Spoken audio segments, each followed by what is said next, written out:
Bienvenidos a Conversaciones Pendientes.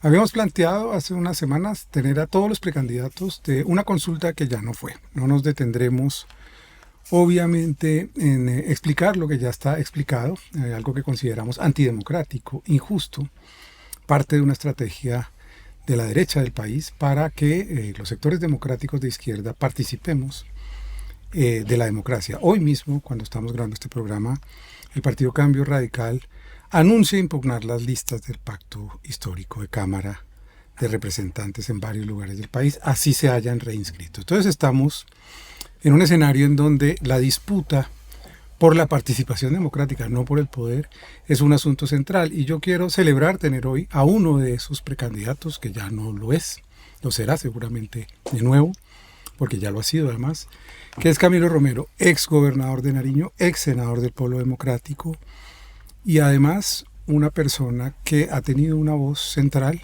en el progresismo en los últimos 20 años, porque desde el 2001 se le midió a decir que tienen huevo esos que están haciendo lo que están haciendo hoy. Sí, no nos equivocamos. Bienvenido a Conversaciones Pendientes, Camilo. Gustazo, Juan David. Gracias de verdad por esta invitación que ya estaba pendiente hace rato. Yo quiero empezar entonces hablando de lo político. Lo político a veces no se entiende en Colombia, parece que es un territorio de pugnacidad, pero también es un territorio en donde la gente tiene que entender que hay estrategias. ¿Cómo leen ustedes, y lo pregunto porque ya con Iván Cepeda han conformado una alianza, cómo leen ustedes el momento que está atravesando Colombia frente a una amenaza institucional como la que representa el Consejo Nacional Electoral y todas las trampas que empiezan a aparecer a diario desde esa suerte de leguleyadas cotidianas que tenemos en el país para impedir lo que debería ser normal, es que podamos participar de las elecciones? Sí, digamos que, primero quiero declararme optimista. Siempre nos ha tocado difícil, siempre hemos jugado el partido con la cancha inclinada y nosotros abajo. Lo que se ha logrado es histórico, lo que se ha logrado no es poca cosa. Que por primera vez tengamos un presidente abiertamente progresista, como Gustavo Petro, da señales del cambio que ha tenido esta sociedad. Entonces estamos en un momento extraordinario, estamos en un momento único de la historia de Colombia, que agradezco poder vivirla, porque miles de compañeros y compañeras entregaron su vida para cambiar este país. Y esto no significa que no tengamos dificultades, que no tengamos conflictos. Ya Estanislao Zuleta nos advertía, una sociedad armónica es una contradicción en sus términos. Solo una sociedad preparada para el conflicto es una sociedad preparada para la paz. Exactamente. O sea, eso que nos dice Zuleta es fundamental. Es decir, no es eliminar los conflictos, es saber tramitarlos. Lo que da la demostración de una sociedad democrática y de una sociedad en paz. Yo creo, Juan David, que Colombia tiene dos nudos que no ha podido desatar en su historia. Uno es la violencia y el otro es la desigualdad. Y además están ligados. Y allí está el juego de lo político en Colombia. Y esa es la trascendencia histórica de lo que nos estamos jugando. Esta no es una elección más, no es esta componenda de quién se alía con quién, quiénes pelean con quién. Es un proyecto histórico. Y es ese proyecto por equidad social en nuestro país, porque la gente tenga un buen vivir, un bienestar. Lo que ha costado en Colombia, por supuesto, miles de personas que ya no están con nosotros y a quienes debemos honrar. Y honrarlas significa entender el momento. Y yo creo que el primer gobierno progresista, si algo ha hecho, es cambiar en algo la estructura de la sociedad colombiana. Y yo creo que eso se va a ver reflejado en las urnas en Colombia. Se ve ya reflejado en algunos indicios de plazas llenas acompañando a Iván Cepeda, que antes se creía solo Petro podía lograrlo. Evidentemente este es un trabajo que ha tenido un líder natural, que es Gustavo Petro, que rompe el esquema tradicional de la izquierda, porque también en política ha habido política tradicional en la izquierda. Y no era mediante esa acumulación normal, tranquila de la izquierda, sino que era con un salto en garrocha que podíamos lograr lo que hemos logrado. Y ese es Gustavo Petro, el que ha logrado llevar a la marginalidad ideológica de Colombia a un lugar desde el cual sigue en disputa, por supuesto, y es natural, pero logra encontrarse con las mayorías de este país. Y eso es algo extraordinario lo que ha ocurrido. Entonces estamos en una pugnacidad. Ganar la presidencia no fue tener el poder. Se equivocan quienes creen que tenemos el poder. Es simplemente un espacio de la disputa del poder. Y lo he dicho de manera clara, el poder es una mesa con varias patas. Y entonces ganamos una de las paticas, el poder presidencial, pero nos faltó la otra pata, la del Congreso, la de tener mayorías para que vayamos en armonía, Congreso, poder legislativo con poder ejecutivo del presidente, en las reformas que se le plantearon a Colombia. Entonces ya tenemos una contradicción aquí muy fuerte. Y esta otra pata, que son los poderes económicos de este país, los gremios de este país. Y hay otra pata, los medios de comunicación y demás. Pero esa disputa, quiero decir, nos ha llevado a un escenario muy curioso. No somos poder, tenemos la presidencia y nos ha correspondido ser contrapoder desde la presidencia. Algo un poco extraño. Claro. Sí, extraño, pero que se me lo pueden entender para decir lo siguiente. El momento histórico que nos jugamos no es cualquiera. Y creo que aquí vale la pena jugarse en dos vías. En la coherencia y por supuesto en la capacidad de la lectura del momento, porque esto es con contradictores. Este no es un juego solos, no es que simplemente juguemos bien nosotros. Este es una partida, algunos dirán de póker, otros de Risk. Esto es más complejo. Y entonces aquí hay que comprender que en política y en este momento hay gente esencial de la política y gente circunstancial de la política. Y lo más fuerte de todo es que necesitamos de los dos. Y que queremos que haya cada vez más esenciales de la política y que ese Congreso de la República se llene cada vez más de gente de corazón progresista a la izquierda y que entienda lo que significa esta justicia social para nuestro país, pero que no tenemos las mayorías y entonces tenemos que abrir una puerta de diálogo, de conversación con unos circunstanciales que pueden estar con nosotros o pueden estar con los otros. Y allí es donde decimos, pues que estén acá, pero entonces ¿cómo? Y ese creo que es el gran momento del nuevo gobierno progresista, de que la ciudadanía y el país pueden entender estas conversaciones y decir en qué estamos. Así es que soy optimista, Juan David, completamente del momento que vive Colombia. Cuando fui senador en el año 2010 éramos 8 senadores del Polo Democrático. Hoy hay más de 30 del sector alternativo y confío plenamente en que en marzo 8, si algo se juega, más allá de las disputas de consulta, si se vota, no se vota, etcétera, es algo fundamental. Llevar más hombres y mujeres progresistas al Congreso de Colombia. Esa es la tarea fundamental, es la sustancia de este debate electoral, porque entendimos algo, aprendimos algo. Teníamos ese gobierno, pero no el poder, por ejemplo el del Congreso, y necesitamos ganar el poder ciudadano, popular, allí en el Congreso para poder avanzar en las reformas que nos permita desatar estos dos nudos, el de la violencia y el de la desigualdad. ¿En qué hemos avanzado? En desatar un poco ese nudo de la desigualdad.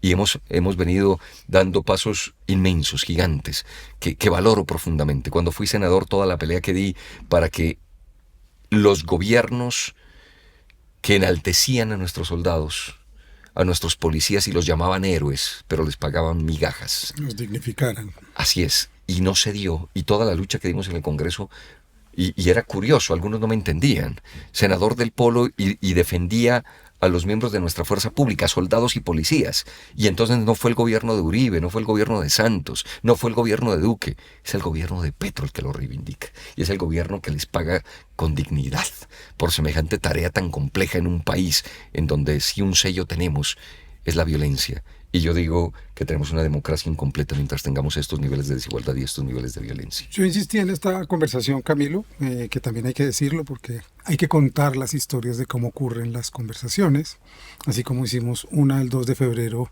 con uno de los candidatos o precandidatos, Roy Barreras. Después venía Camilo, pero Camilo me dijo, no sé qué va a ocurrir, vamos a esperar qué va a ocurrir y aquí estamos hoy. Pero insistí porque según entiendo, creo yo, tú tienes una conversación con Iván y el sector donde está Iván, también hablando de un programa, también hablando de unas ideas. Tú no te adheriste como Camilo Romero y ya.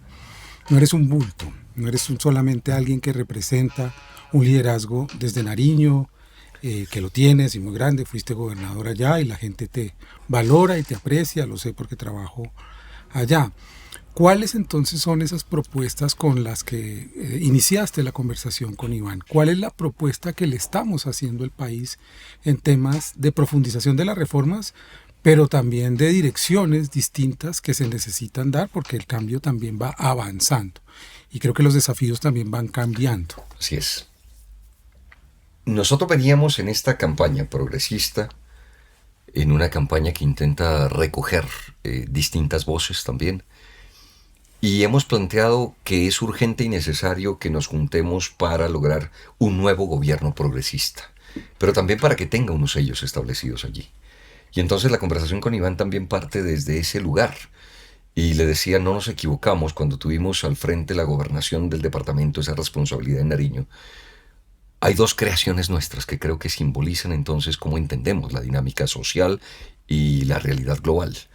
Es que nuestras dos secretarías que nosotros creamos fueron la Secretaría de TIC, Innovación y Gobierno Abierto, y la Secretaría de Ambiente y Desarrollo Sostenible, que incluso yo ahora propongo cambiarle el nombre a ese Ministerio de Ambiente y Desarrollo Sostenible por el Ministerio de la Naturaleza. Debe ser el ministerio dedicado al cuidado.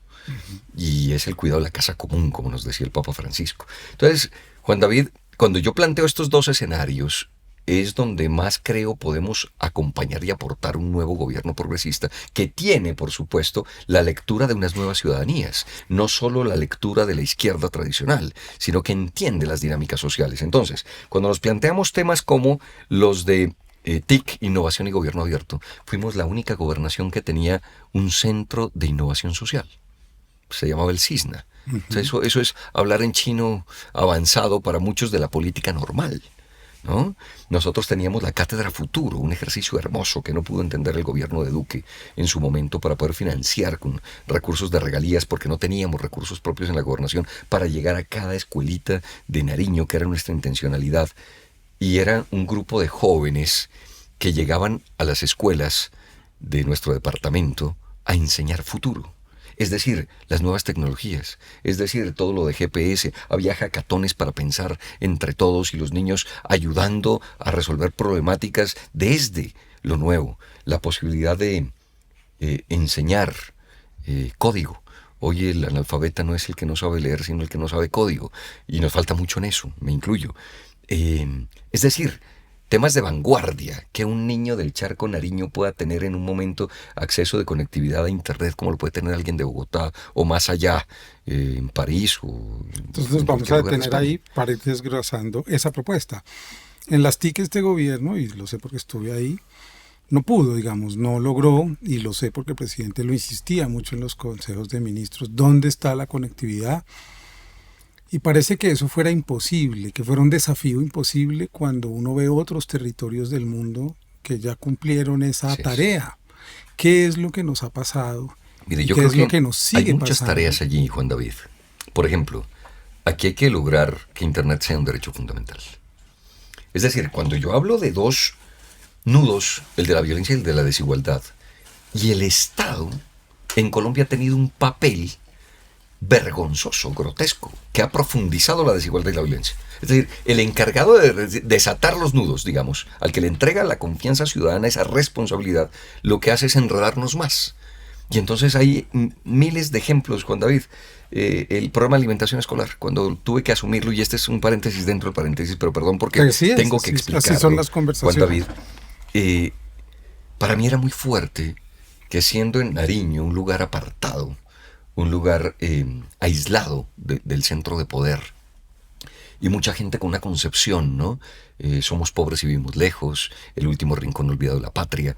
Y cuando llegué a jugar esa gobernación quise cambiar de lógica y le llamé Nariño corazón del mundo. Nadie tiene la posibilidad de tener Andes, Pacífico y Amazonía en su propio territorio. Y eso de tener el mar allí, tener los Andes más altos y tener la Amazonía con la laguna de la Cocha, es extraordinario, exaltando eso. Y desde ese lugar maravilloso ya enfrentar la realidad. Programa de alimentación escolar. Lo que teníamos de recursos para nuestros niños era casi la mitad de lo que podían tener los niños de Itagüí o de Envigado. Y está muy bien que ellos lo tengan. Nuestra discusión no es quítenle a los niños de allá. No, pero si queremos desatar el nudo de la desigualdad, ¿cómo hacemos, Juan David?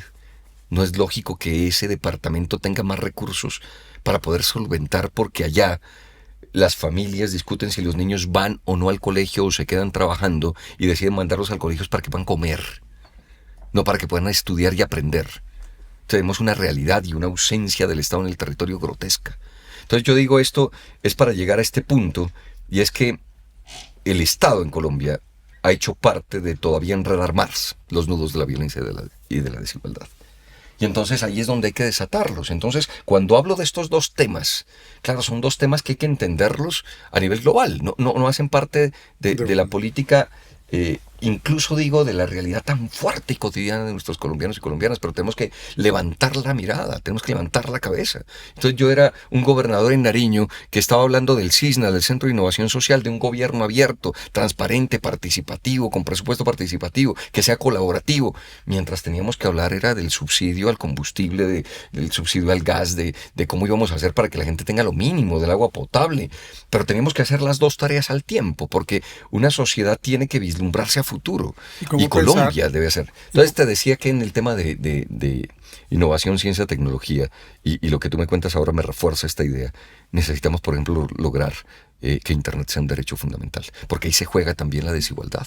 Ahí está la sociedad del conocimiento, ahí está la posibilidad que brindamos nosotros con esta cátedra futuro, que tiene que ser nacional. Esta cátedra futuro tiene que llegar a cada institución educativa de nuestro país, y allí debe ser un trabajo mancomunado del Ministerio de Educación con el Ministerio de las TIC, por supuesto. Entonces, allí tenemos esta posibilidad de tener un acceso a telefonía móvil de los estratos 1 y 2.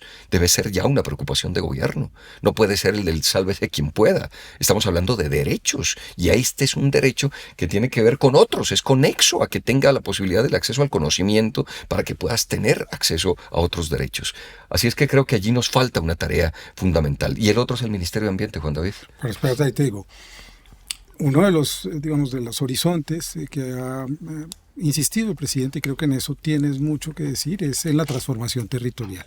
Es decir, sin transformación territorial no hay paz. No podemos seguir hablando de paz en los términos que se hablaba antes. El mundo cambió y tú sabes, por lo menos en la región de donde conoces más profundamente, todo lo que implica hacer una paz en un territorio fronterizo, en fin. Pero para lo que voy es, no se ha podido cumplir el mandato constitucional de la descentralización. Y sin descentralización, entonces la voz tuya, que ha podido llegar a punta de fuerza política, pues se oye hoy. Pero hay las de muchos mandatarios locales que no llegan. ¿Cuál es la propuesta de este gobierno o de esta alianza que han trazado ustedes dos y que seguramente reunirá a muchos otros, que vamos, en el cual, digamos, estoy yo, por ejemplo? Yo nunca he ocultado que este es un espacio de conversación desde ese horizonte político. ¿Cuál es la propuesta de descentralización que pueda realizar esos deseos que yo creo que son legítimos, pero que a la hora de lidiar con lo institucional y con el Estado, uno ve que realmente es un desafío de unas dimensiones muy grandes? ¿O hay que hacer una reforma al Estado primero? Claro, es que yo ahondaría más en eso, Juan David. Es que este es un tema de más y mejor democracia. Entonces vemos cómo sacan adelante una reforma del Sistema General de Participaciones, y en teoría uno está de acuerdo. Sí. Son más recursos para las regiones. Pero eso en la práctica, ¿qué significa, Juan David? Cuando ya vemos que las gobernaciones empezaron a ser una entelequia de la democracia, un adorno de la democracia que no tenía mucho sentido. ¿En qué momento empiezan a adquirir relevancia? Cuando llegan recursos del Sistema General de Regalías. Y entonces empieza a tener ya un control de recursos para poder invertir en los distintos municipios. Pero eso empieza a convertirse. Entonces, digamos, en la teoría estamos de acuerdo. Va a haber más recursos para las regiones. Pero lo que ha significado esto es el poder de unos grupos políticos que se enquistan en las gobernaciones, ¿sí? Gracias a el Sistema General de Regalías, porque empiezan a entregar recursos a los municipios y empiezan a cooptar políticamente de manera corrupta a distintos alcaldes para que simplemente cambien de color político. No hay ideología que valga. Si usted quiere estar con nosotros, pues aquí hay un proyecto y ustedes trabajan políticamente con nosotros. Es un chantaje.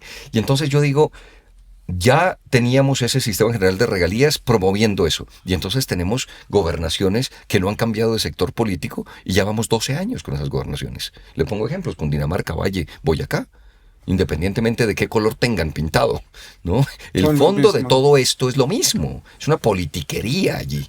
Y entonces ahora llegamos a un punto, que es el de dar más recursos desde el Sistema General de Participaciones. En teoría digo maravilloso, que lleguen recursos a las regiones, a los territorios donde se necesita. Pero si una estrategia de gobierno abierto, que es nuestra propuesta para el país, es un descalabro total.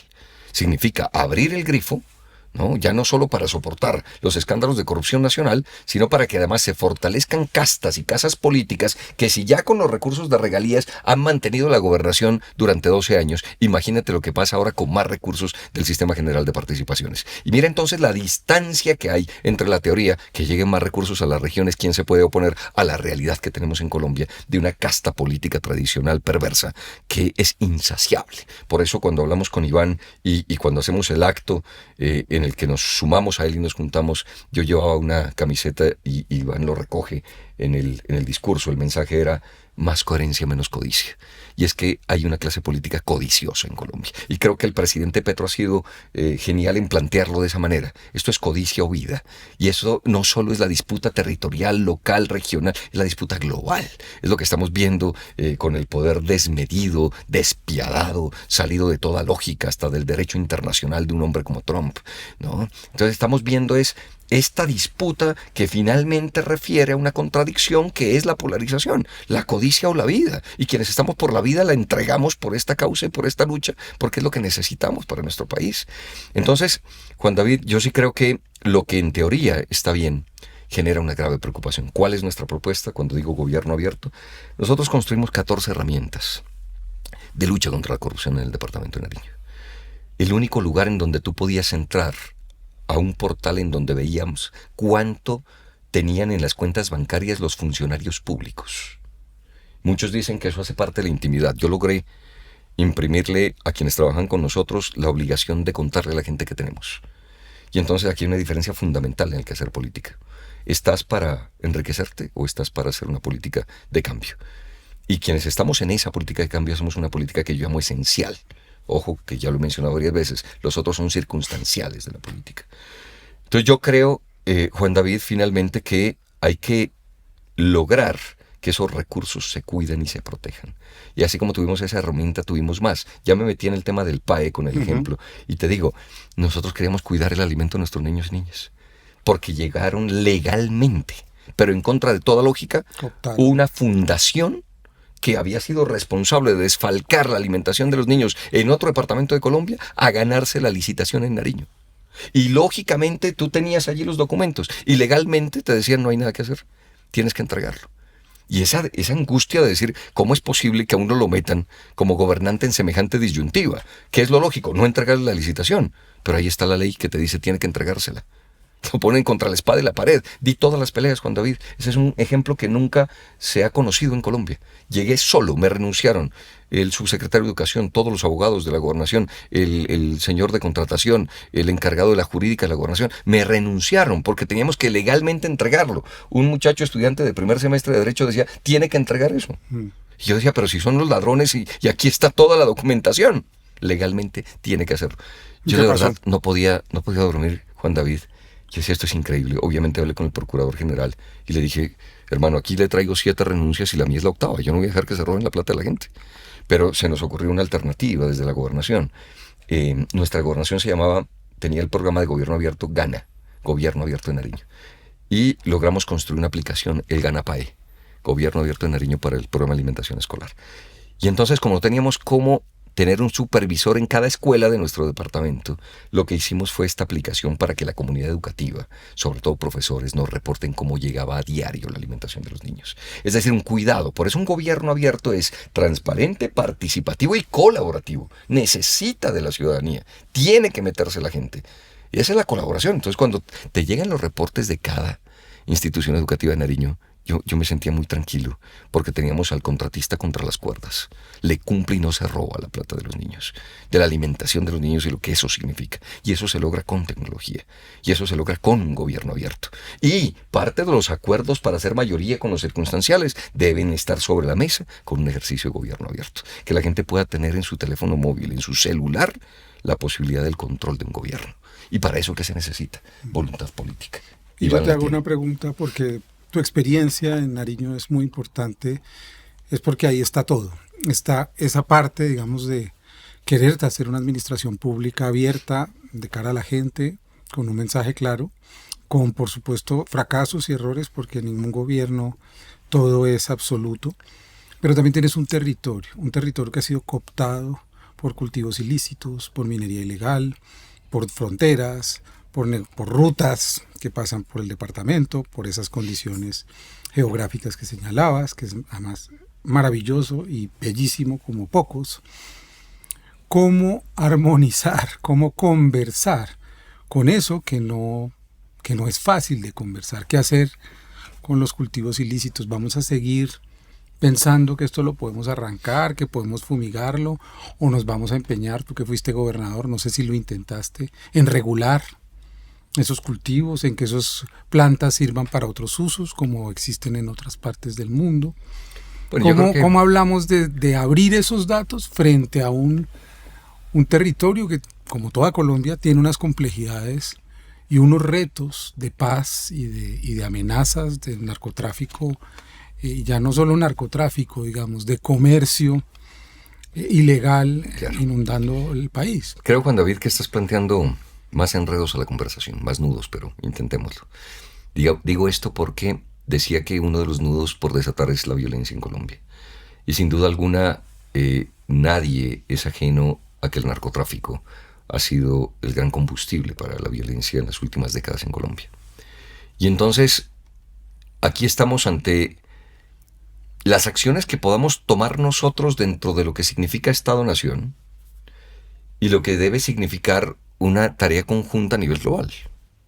Y a veces son contradictorias, y hoy son contradictorias. Y eso es lo fuerte. Es decir, nos están diciendo: quienes luchan contra el narcotráfico son los que deben hacer exactamente lo mismo, que no nos ha dado resultado en 54 años desde la época de Nixon, que nos planteó la guerra contra las drogas.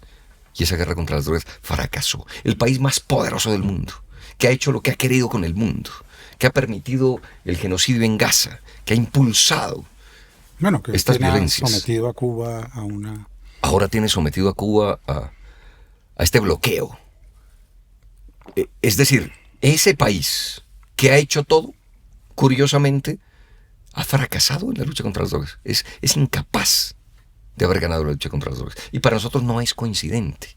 Es decir, no es lógico que el país más poderoso del mundo no pueda. Es porque hay unos intereses que son gigantes. Y entonces nosotros tenemos una realidad en nuestro territorio, los campesinos, la gente humilde, que está en esos territorios donde el Estado no llega, donde no hay presencia integral del Estado en el territorio, que fue nuestra propuesta como Gobernación de Nariño, y que, por supuesto, podemos plantear estrategias locales. Pero aquí hay una discusión global. Uh-huh. Mientras exista semejante demanda desde Estados Unidos, desde los países europeos, habrá oferta. Es una ley de ellos, es la ley del mercado, del sálvese quien pueda. Y en esa medida, entonces, nosotros decimos cómo contrarrestamos esto. O sea, plantéennos un debate lógico. No puede ser que agredan la inteligencia del pueblo colombiano diciendo: hagan esta fórmula de 54 años que les aseguramos es un fracaso, pero es lo que tienen que hacer. Y así demuestra que usted lucha contra el narcotráfico.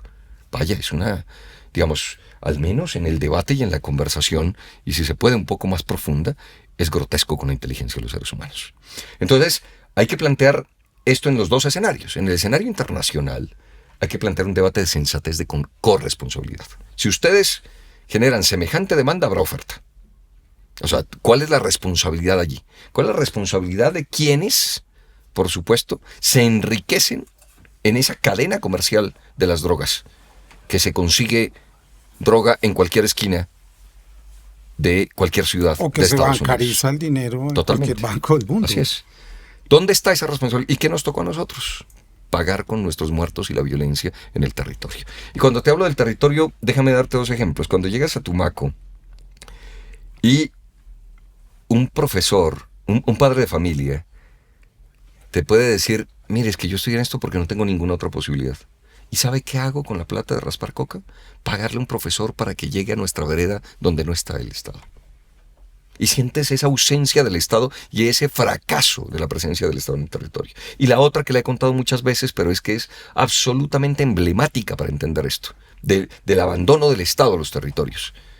Voy camino a un municipio que se llama Los Andes Sotomayor y un municipio anterior se llama El Peñón. Y allí, más de 100 personas en sus motos, a bloquear nuestro paso. ¿Y quién va aquí? No, el gobernador. Bájese, gobernador, a conversar con nosotros. Me bajo a charlar con ellos, cocaleros. Juan David, personas de carne y hueso. Sí, los conozco. Y un señor de unos 75 años, Juan David, pide la palabra. y me señala y me dice, mire, ahí está nuestro pedazo de tierra y ahí está el ejército arrancándonos las matas de coca. Ha llegado el Estado a arrancarle su mata de coca. Y un señor de 75 años que te haga esa pregunta demuestra no solo, digamos, la burbuja en la que él vivía, sino la ausencia del Estado en el territorio. El señor me dice, oiga, gobernador, estos tipos, además de arrancarme la planta de coca, ¿tienen derecho a dañarme el laboratorio? Cuando te hacen esa pregunta, entiendes el fracaso del Estado. Para él era normal. ¿Cuántos años de su vida pasó en una tarea que para él era la de subsistencia, Pues, claro, la de sobrevivencia? Y el Estado llega, es en la manera represiva, a quitarle su alimento y su comida.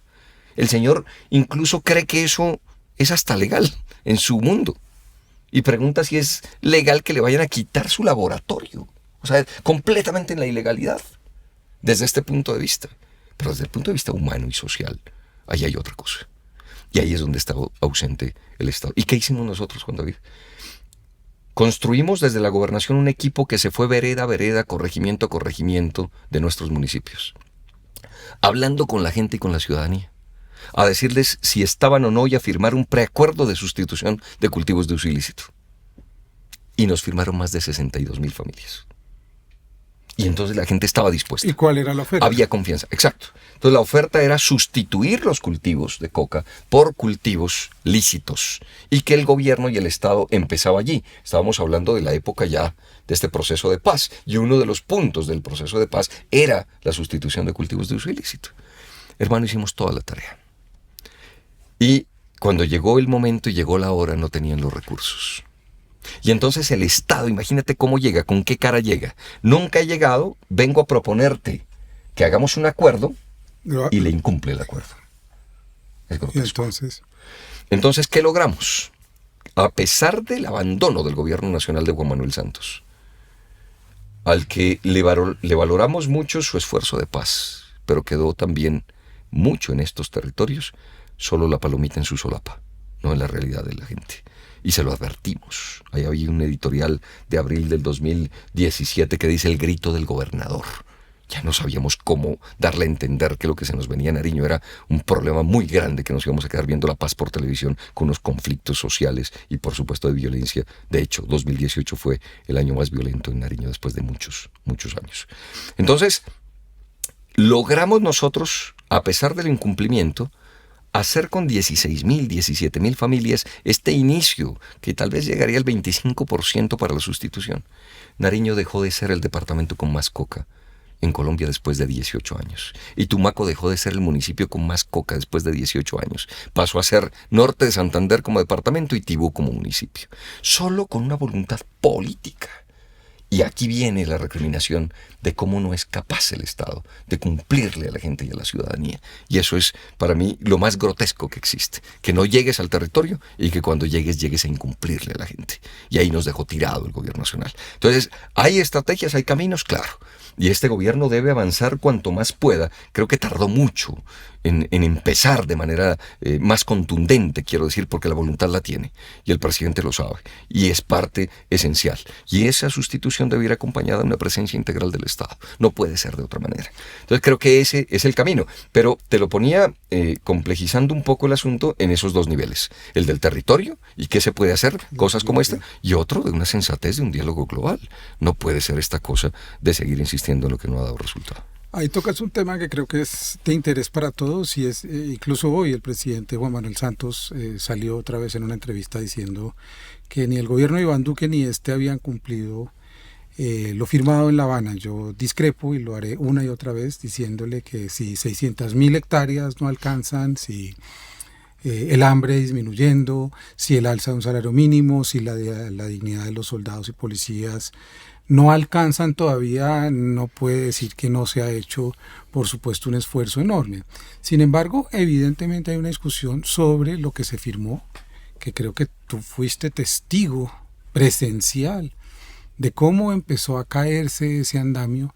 Y es bueno también que hablemos de ese momento, que fue lo que pasó, porque se firma en el 16 y pasa el 17 y todavía falta el 18. Estamos hablando de un año y medio que puede no ser el gran tiempo, pero era un tiempo. Totalmente. ¿Qué fue lo que pasó en Nariño con el acuerdo firmado en La Habana primero y después en el Lo, Teatro lo Colón. más frustrante de todo, Juan David, es tener el panorama claro, saber lo que iba a pasar y que ocurra. Y cuando Cuéntalo de nos nuevo porque mataron acá nos a ve 8 gente muy... campesinos en Tumaco, sentía el dolor y la impotencia frente a un gobierno nacional dedicado a promover la paz como una palomita en la solapa para ganarse un premio Nobel y dejar abandonado el territorio. Lo dije desde siempre.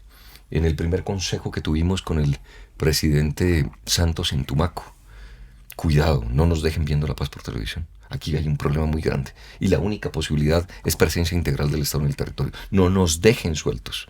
O sea, aquí van a haber disidencias, aquí hay otros grupos, aquí se puede arreciar la violencia de manera fuerte.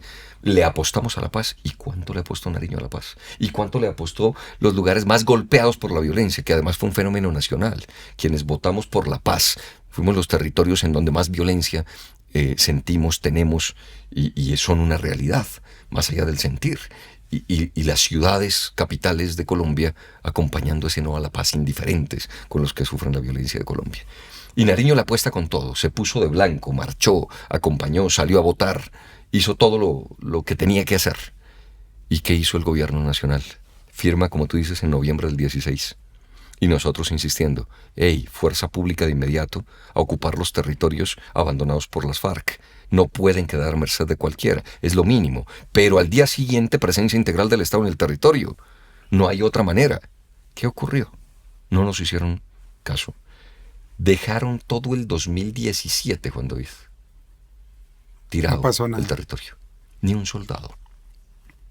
Ni una presencia integral del Estado en el territorio.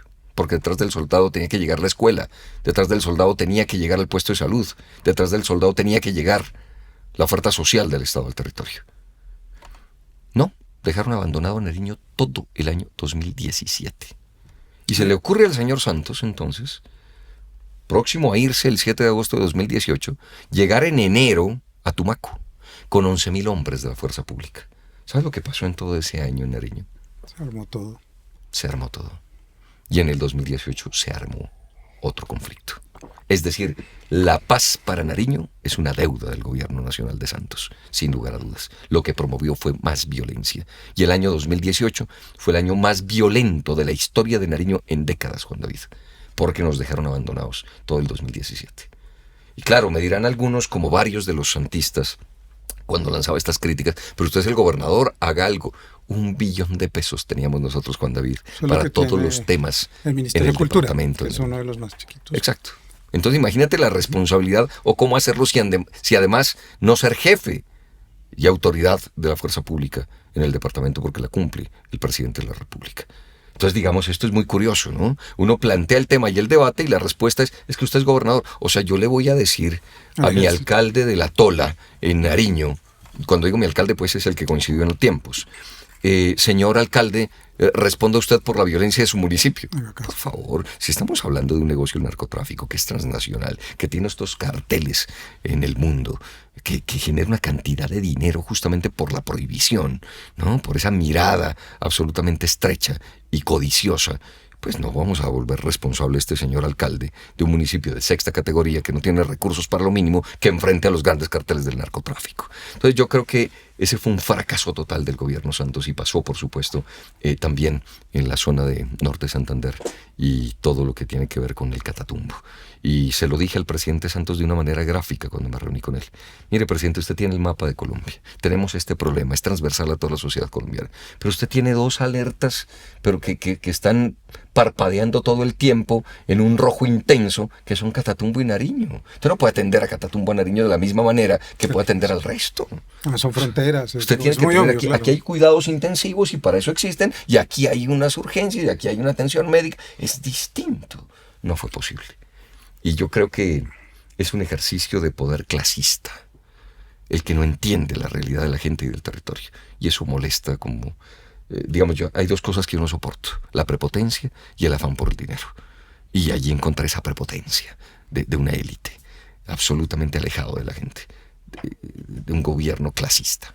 No había cómo conversar de otra manera. Pues yo, las veces que pude conversar, se lo dije hasta en términos gráficos, hermano, aquí hay estas dos regiones que tienes que actuar de manera distinta, no puede ser de otra manera. Y ahí está. Y los problemas más grandes del país en términos de violencia han surgido en el Pacífico colombiano y en el Catatumbo. Hay dos temas que me parece que nos pueden enseñar cosas, porque creo que estas conversaciones también sirven para pensar de que lo actual, digamos, no solo se define en su urgencia, sino que hay unas historias Total. que contar y tenemos que comprender esas historias. Y esos dos asuntos tienen que ver con tu último oficio público y con uno de los primeros. Y uno de los primeros, para después ir al último, fue evidentemente ser un joven que le interesó la política y asististe a la unificación de la izquierda. Fuiste parte de, como un joven colombiano de 28 años hoy.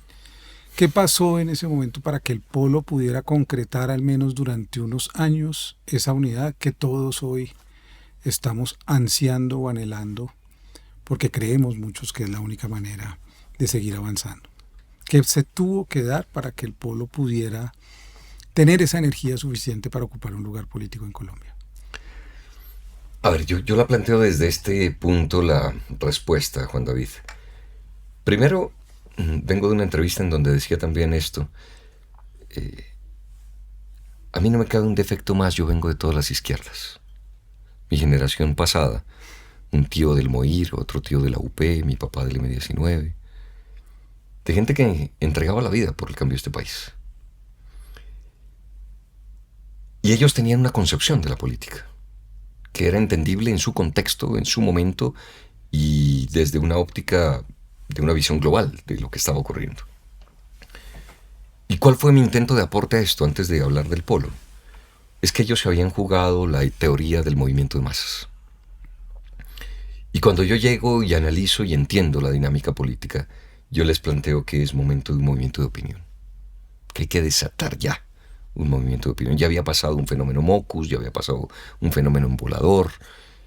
Y entonces surge allí la idea de un movimiento irreverente, como lo mencionaste en algún momento de la entrevista, que fue el movimiento Tienen Huevo, un poco anarco, desde las tripas de decir políticos, guerrilleros, paramilitares y gobierno tienen huevo, estamos mamados, el basta ya de los mexicanos, el que se vayan todos de los argentinos, una respuesta desde la ciudadanía a un sistema que no da respuesta a la ciudadanía, y cada vez menos. Ese será otro debate y otra conversación de lo que yo creo es la crisis de la democracia liberal como la conocemos en el mundo.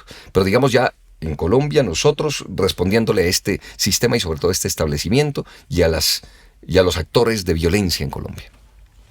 Y entonces empezamos a proponer un movimiento de opinión. ¿Cómo llego al Polo, Juan David? Se me da la ocurrencia de pasar por la Plaza de Bolívar en un evento del Polo, toda la plaza de amarillo, y escuchar a William Ospina. Es decir, mi militancia ya en el Polo y en la izquierda se da es por un pensador, escritor, con quien en los últimos tiempos hemos tenido divergencias, pero un instigador permanente, creo es William Ospina. Hasta en eso, hasta en sus tomas de posición política que jamás comprendí y que nos debemos una conversación también, y está pendiente. Pero lo cierto es que él plantea y dice, después de su ensayo y de su texto, ¿dónde está la franja amarilla? Dice, aquí está la franja amarilla, es el Polo democrático. Y yo digo, vamos a meternos en esto. Y me meto en sus elecciones internas y construimos con base en la historia de una familia en Nariño, siempre desde los movimientos sociales. Heraldo, que murió muy joven de 32 años, era un referente en Nariño contundente, movilizaba miles de personas en los paros cívicos. Estoy hablando lo importante de lo que fueron los movimientos sociales en la década de los 70 para Colombia, que luego de manera inteligente desarticula los gobiernos nacionales, y parte de eso fue la elección popular de alcaldes, y terminamos cada quien peleando en su territorio, cuando antes el movimiento social lo que hacía era conglomerar a toda esa inconformidad nacional para poder llegar a Bogotá y plantear los temas importantes. Nos dispersaron. Entonces, yo entro al Polo es en ese contexto, y me juego todo.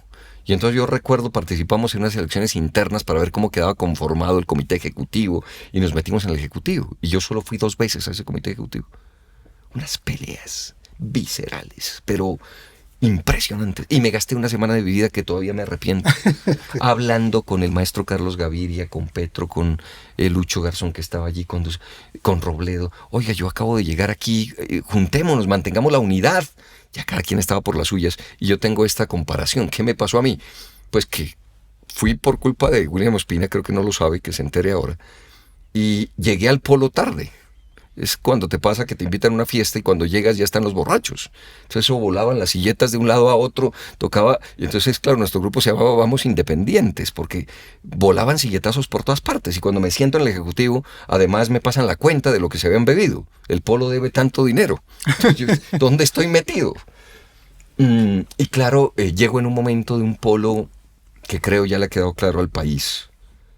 Y yo creo que hace parte de una tristeza colectiva de muchos que veíamos a un líder como Jorge Robledo. Y era la marginalidad del polo. Era una cosa, no el Robledo que se toma selfies con Fajardo.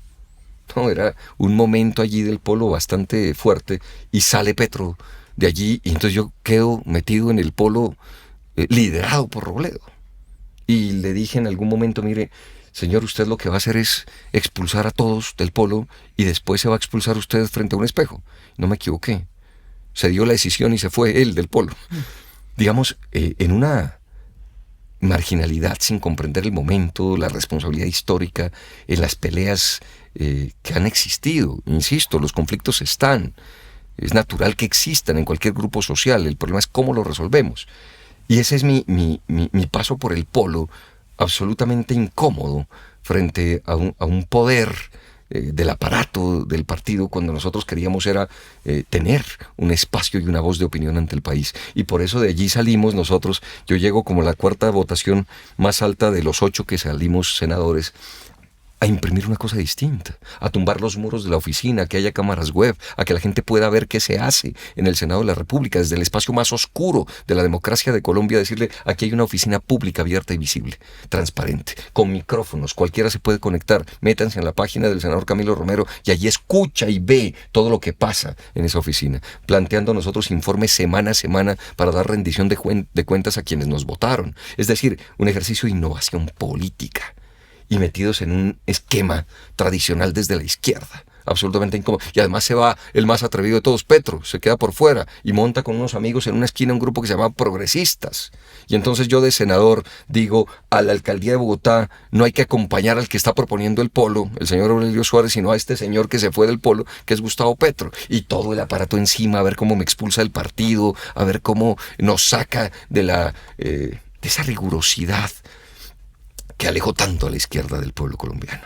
Y nosotros siempre buscando ese enlace con la gente. Y cuando hubo una agresión del Congreso de la República al país, cuando fueron capaces de aprobar una reforma a la justicia para que todavía blinde más a los de cuello blanco y joda a los de Ruana, y que la justicia solo sea para los de Ruana, no aguante más. Y no encontré un solo aliado, ni siquiera entre los 8, tengo que decirlo, que sea capaz de plantearle al país un debate y no quedarse en su curul, en su espacio o en su mínima negociación.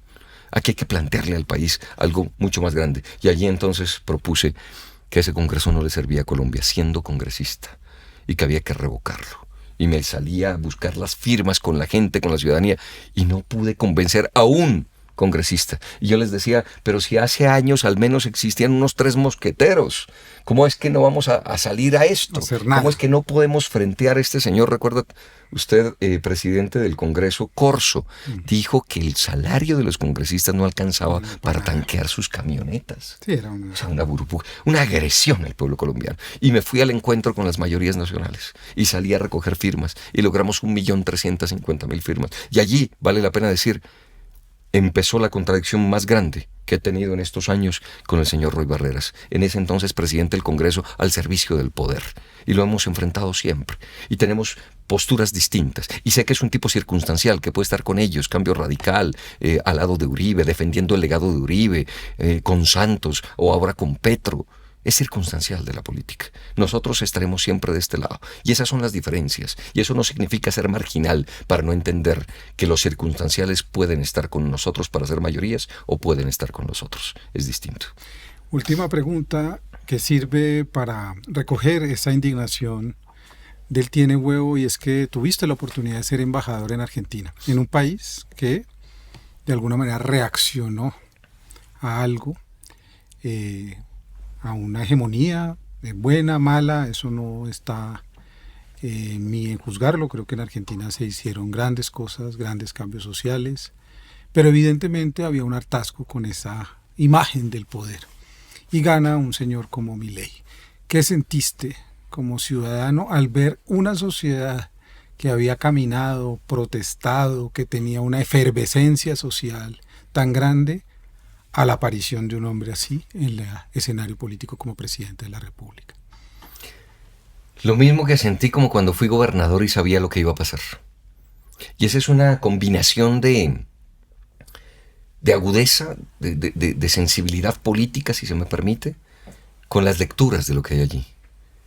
Me preguntabas cuál fue la conversación con Cepeda y te decía un gobierno abierto, transparencia, participación, colaboración, y también el tema ambientalista y también el tema animalista y también el tema de unas nuevas causas ciudadanas con las que hay que empatar, por supuesto, porque son nuestras causas, son defensas de derechos, el derecho de la naturaleza, el derecho de los animales, los nuevos derechos que tenemos que no están consagrados en la Constitución. Ahí hay muchos debates. Entonces, cuando yo llego a la Argentina, está ese debate presidencial. Y empiezo a ver a Milei. Y Milei era la síntesis de un fenómeno global. No era el fenómeno local. Ya había pasado con Bolsonaro, ya había pasado tal vez el Trump 1. Claro. Es decir, hay un fenómeno global. Y se da porque hay una crisis de la democracia liberal. Y esa crisis se acrecenta por el momento que hoy vivimos. Una entrevista de estas no era posible con 3 celulares como tienes hoy, sino que eran unas cámaras gigantes y esto cambió. Este es un tema evidentemente revolucionario. Y si un ciudadano tiene 2 herramientas fundamentales para marcar el destino de su sociedad, es su voto y es su teléfono celular. Son las herramientas, no tenemos otras. Y entonces, ¿qué ocurre? Cuando la gente va a la velocidad de la información que son estas autopistas, y tú estás en un gobierno subido en un elefante, así lo refería Andrés Manuel López Obrador. Decía es que el gobierno es fuerte, grande, pesado, es importante, pero es lento, como un elefante, y además reumático. Entonces, mientras la gente va en esa autopista y vos vas subido en ese elefante, que para cambiar o para poner unos blackout en una oficina de la gobernación para que se pueda ver la pantalla del televisor, te demoras 1 mes y medio en lo público. Sí. Estás en un abismo y en una distancia inmensa entre esa autopista de la información y el elefante. Y vos subido en el elefante. Evidentemente la sociedad no encuentra respuesta en la democracia liberal como la conocemos. Y entonces empieza a buscar salidas de emergencia.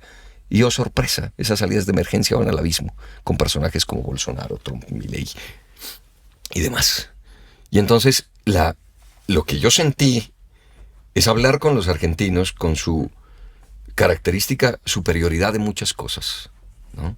Ellos dicen que la humildad es lo más grande que tienen.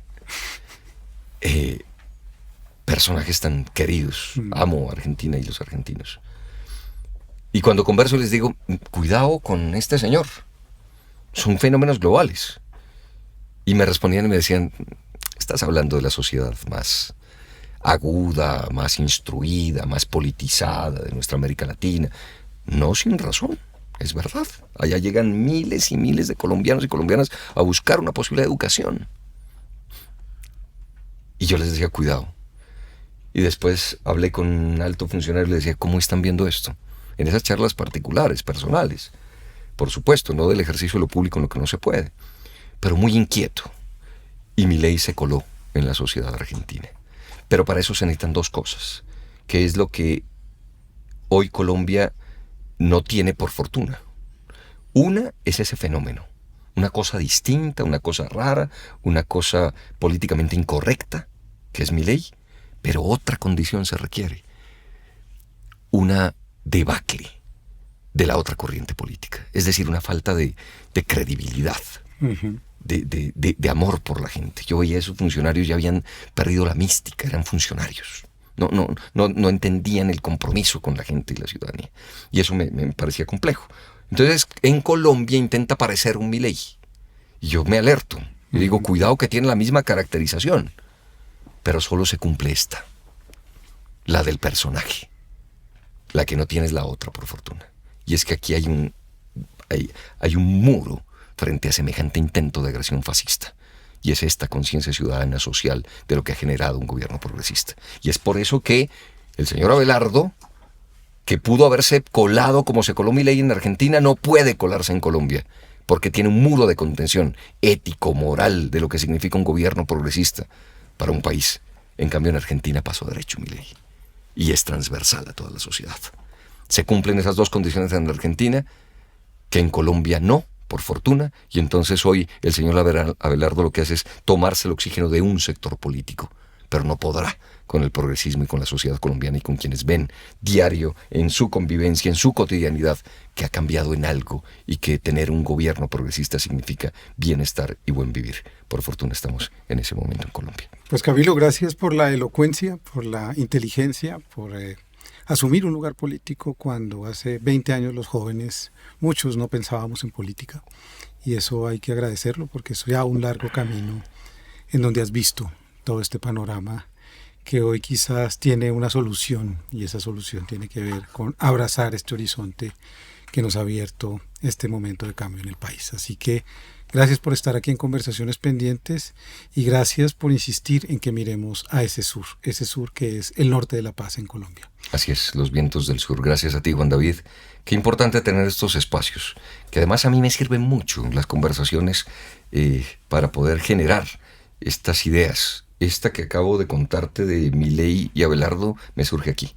No la había pensado, pero es evidente que creo que solo así, conversando, es que podemos encontrar nuevos horizontes o darnos explicación a lo que ha ocurrido. Y al país, como empecé esta entrevista, estoy optimista. Tenemos que juntarnos, ojalá cada vez más esenciales de la política. Pero aquí hay un partido por jugar y esto se gana con mayorías y tenemos que hacerlo con inteligencia, pero al lado de un gobierno abierto, transparente, participativo y colaborativo.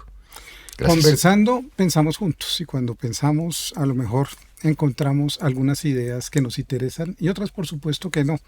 De eso se trata este ejercicio, no queremos tener la razón, pero sí llenarnos de razones, no queremos cerrar la puerta.